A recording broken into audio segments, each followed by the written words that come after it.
Good afternoon and welcome to Island Marine, Ocean View, New Jersey.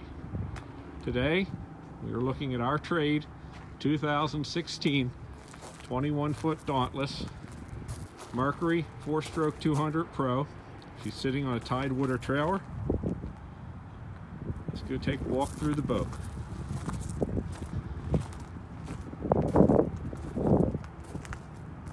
Boat has trim tabs, boarding ladder.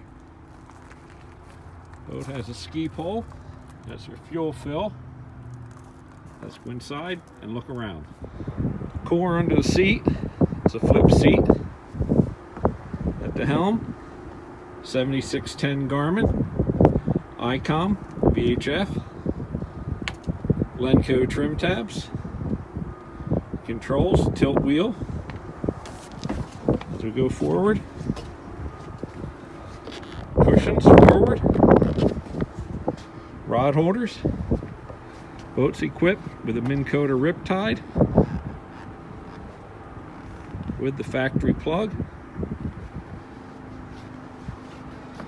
Boat has a 4-foot digital antenna,